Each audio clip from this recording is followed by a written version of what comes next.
have the mochi double head.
Women football for you there. Welcome you on the show, 360 Sports on Trust TV. Adini Ajishafe.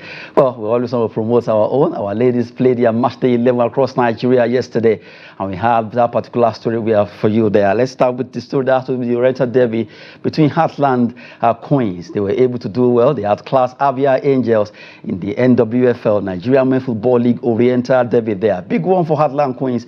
What the men couldn't do, the ladies are really doing so well right now. Being able to win that game 4-1, it ended in favor of Heartland Queens. And right now we look at the results of the other matches played yesterday. Bayelsa Queens played 3-1 against Remo Stars, where Chinyere, Guamalu, Moshood Shakirat and Aderemi Mary scored for Bayelsa Queens. You have Vincent Precious actually pulling one back for Bayelsa Queens, rather for Remo Stars ladies. Heartland Queens against Abia Angels, one we mentioned earlier, ended 4-1 in favor of Heartland Queens. You have Chinedu Chinaka. You also have Chimebere Okpara, Mary Loki, and Chinedu Chinaga making it a brace for her, while Biawo Tessie put one back for Abia Angels that ended 4-1. Adamawa Queens 2-0 against Nigeria Tels in Jimako. Mugagenu and also Onoguchi scoring those 2 goals for Adamawa Queens. Edo Queens defeated Sunshine Queen 4-2, as you have Suliat Abidin, Goodness Osigwe, Eunice Godwin scoring there. Goodness Osigwe scoring the brace as Ireti Ereton and Shola Oduole scoring 2 goals for the team that lost. That's Sunshine Queens of Akure. They lost against Edo Queens there. Royal Queens against Confluence Queens ended goalless in that game. Rivers Angels peeped Delta Queens, courtesy of Chiamaka Okuchuku, who scored for them via penalty in the 75th minute. Nasarawa Amazon, 3 goals they scored against Danas Ladies, 3-1 in Lafia, as they were able to score. Courtesy of Ogio V. Kesiana, who scored a brace, and also Odo Bibiana, while Delight Isaac pulled one back via penalty for Danas Ladies. Robo Queens defeated Ekiti Queens 2-0 for Lashade Ijamilusi, scoring those 2 goals for Robo Queens of Lagos. Well, we're talking women football, and right now we have a lady here, a sport enthusiast of high repute, Amadia Umar. It's good to have you. It's good to always be here. I think this is the part where I say it's always a pleasure being on the show with Ajishafe. All right, so you were talking about, women. I love the fact that we're now having the NWFL being taken seriously. I think this season, or the last one actually paved the way for a lot of women to know what women are doing. I think all of the attention was drawn to international matches and also the Super Falcons. But beyond the Super Falcons, beyond knowing that these people are stars, they actually started from somewhere. And that's why the NWFL is now taking, a bold step to make sure that we get the stars that we're looking for. The likes of Aziza Toshuala and of course, Desire Okparanozie, if we don't look at how they came about, we probably will not put money into these or improve our national women's league. And I just saw the play right now. Some like a dassical attitude there on the pitch, but you just know that they enjoy what they do. And at the end of the day, they score goals and move from one competition to the other. Also, my heartfelt condolence, yes, I was pained when I saw Delta Queens actually in an accident. I wanted to say that maybe they didn't perform very well because of the accident. They're trying to get out of the trauma. But Delta Queens have always been a name to reckon with when you're talking about women football in Nigeria. The scores are, I think, even the debutants actually making waves. I know Danas have not really stayed long in the league, but they're doing very well. Though they've lost a couple of matches, but I think that is a good start, introducing yourself into the National Women's League. Now, if you look at Nigerian women football, really attention is getting better. Gone are those days when they play matches, you don't even see or even know how many matches played. But right now we're talking about matches being played, the scorers, the names of players being mentioned. It's always good to push our own, because no other country will come and talk about Nigerian Women Football League. And that's why we are doing this. It's all our own, and really we need to celebrate these ladies for what they are doing in football. Delta Queens, Bayelsa Queens, Sunshine Queens, all of them are playing. They are not queens, they are Amazons. Nasarawa Amazons. They are all queens at the end of the day. They are queens. I think only maybe two teams are ladies. You have Remo Star ladies and Danas ladies. They have Nasarawa Amazon. Others are queens. Every lady is a queen.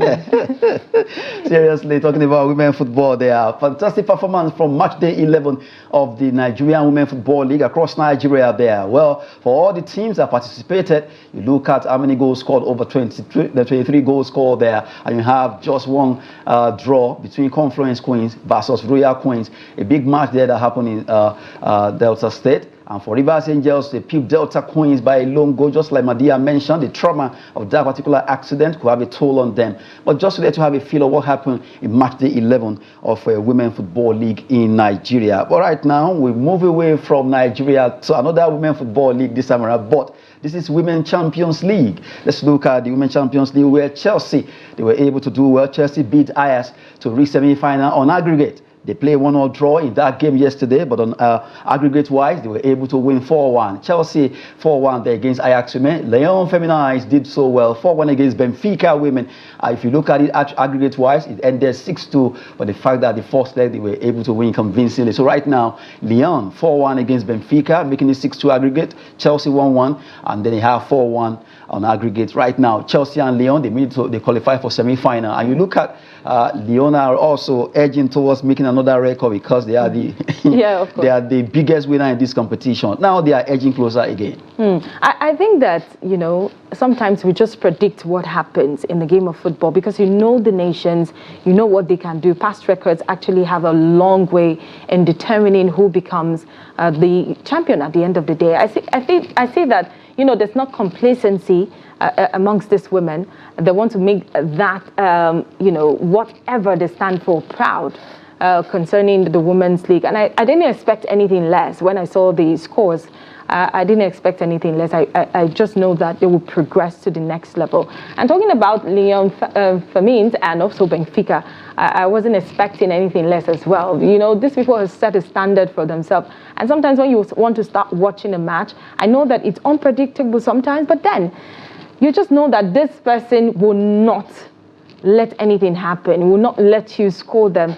But, some of those exceptions are very, very few, if you ask me. So it's nothing surprising about Chelsea women are doing great. Last season, they did great. And this season, they're taking it to another level. And I'm super, super, super glad that we're seeing this action. Where they will be, at least maybe they can actually win it. Who knows? Anything can happen. After all, we saw Heartland Queens of Omeruo doing well, while the men are actually wallowing bottom of the table. Exactly. Could it be the case, the same case for Chelsea and the Chelsea women? Well, right now we look at fixtures for today. Matches coming up. Women Champions League quarter-final, second leg fixtures. Let's look at the fixtures for today in the Women Champions League. Barcelona Femenino against Brann Women of Norway.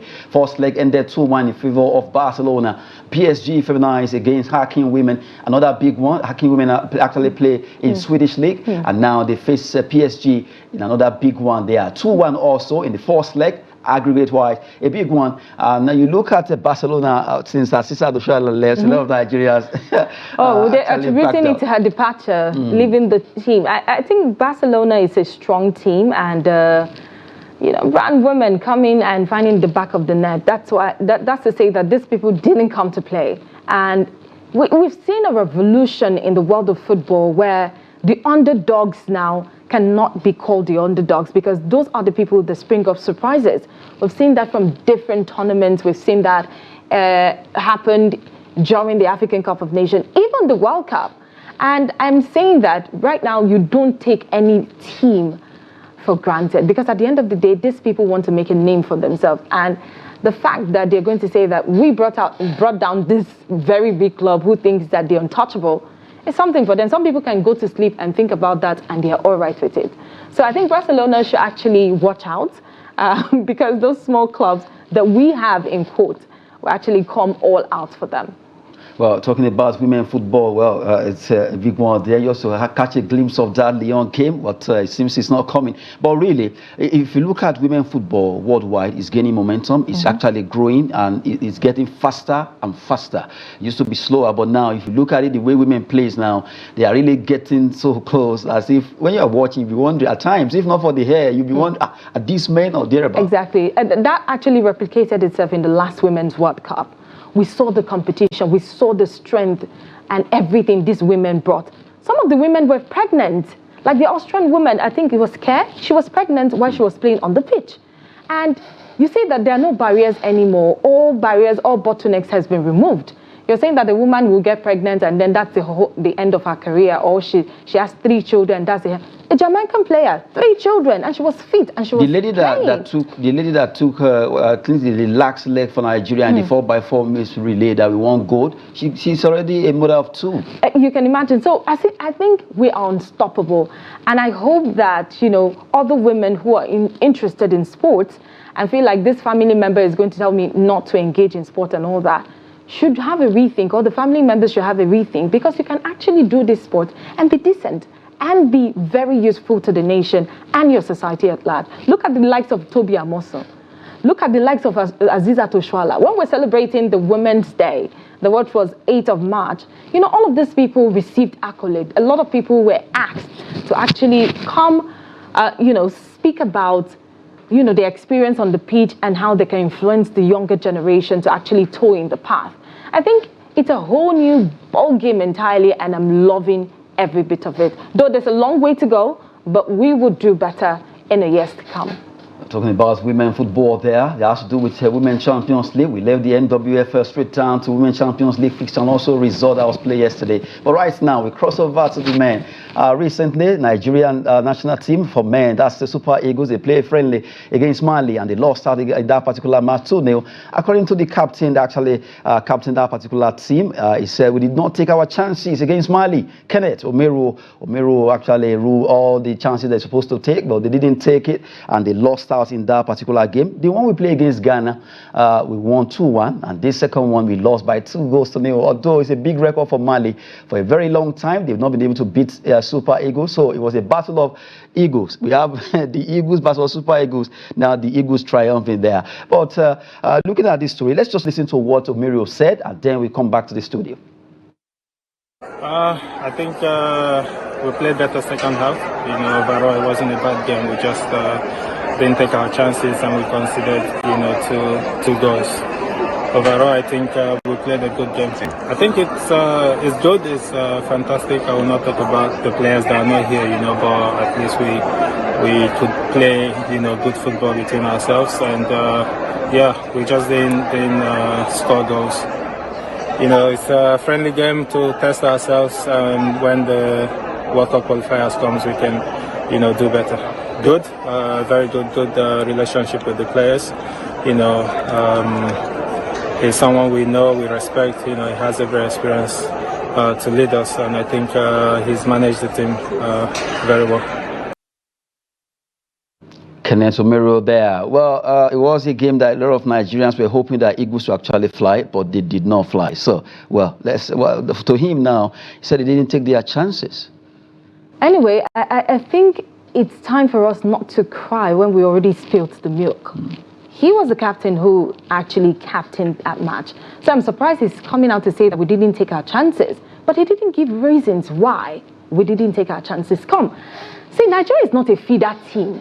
Nigerian Super Eagles are not, debutant into any kind of league or championship in the world. So I think we shouldn't be giving some kind of flimsy excuses when we lose a match. Now, the question is, what did Moses Simon go on injury for? He made a sacrifice. Nance is very much in action at the moment, and they need him, but he left for international duties. Why did he even get the injury in the first place if other of the boys cannot help to win a match?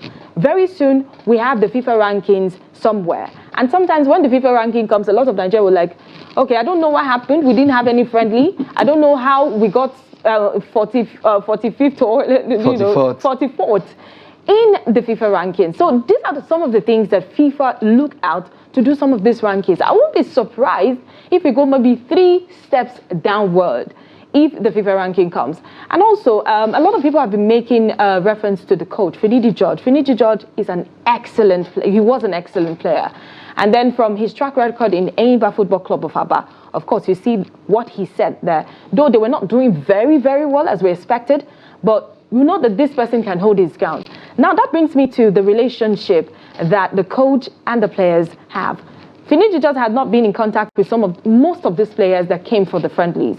And I think that, I don't want the situation where give him time so that they can bond, so you understand the tactics. You and I watch matches, and we know some of these tactics. Now, the problem is, why are we losing matches that we're supposed to have won without blinking an eye? Mali has not won Nigeria in the last 10 years. So why do we have that? Now look at the, of course, Cote d'Ivoire, you would say that, okay, we've met Cote d'Ivoire and they've won several times. But Mali, no. The squad that I saw in the African Cup of Nations was not the squad that was going to beat Nigeria. And I felt like everything we put into Ghana, I don't know if because of the Ghana jollof and everything, we put all of our strength in it. And then when it comes to countries that probably, in quotes, we are cool with, and then we just let our guards down. I think this should be addressed. We take some matches with levity, and that's not what football is all about. The countries like Argentina, why do you think they are progressing? Because they look at small things as if, like, you're big. For you to be here, you're big, and that's why we're playing on the same pitch. So I think we should change our whole mindset. The NFF, when they're going through the process of getting us a coach, anyway, Finidi just said he's not desperate about becoming the coach of Nigeria. Okay, I think I need people who are very enthusiastic about the job. I need people who can deliver. And that's what we're expecting very soon. Hopefully, Eagles will continue to do well. The Nations Cup and also World Cup qualifiers is coming up. And there's no excuse now, even though this one can be accepted because it's a friendly. But really, Eagles need to up their antics. Anytime they are playing football to represent Nigeria. A lot of Nigeria actually hope that or use that particular matches to get themselves together in happiness. To always give us blood pressure, Nigerian messages to Super Eagles. Well, quickly, talking about that match now. Now, the team of Moses Simon, they've confirmed that he's out injured for the rest of the season. He's out of the season after injury in Nigeria versus Mali friendly. Right now, Moses Simon won't be playing. Hopefully, let's hope that he will get get himself quickly recovered ahead of next season. But it's so painful that Simon won't be playing, and a lot of Nigeria, we know how good this guy actually performed at the Nations Cup, but hopefully he will get the injury over himself and his career come back to life. Now, from there, quickly, let's talk about the NBA. Well, games were played earlier today, and now let's go on the short break. So let you have a glimpse of games being played even before this, and then we'll give you the result of the NBA. And the door is still open for the Lakers. I'd call a timeout right here. You need to regroup. You need a bucket right here. Reeves, deep shot. If you're Russell, remember we just showed highlights of that teardrop he had. Russell inside. Near side, Hachimura on the attack, and he lays it up and in. Lakers retake the lead. Into the paint. Davis got a piece of it. Loose ball at the Documbo. They work it outside. Middleton near corner. Lillard. Milwaukee retakes the lead. It's got to end up in Lillard's hands. Inbound Lillard into the paint. Extends. Turned back by Davis.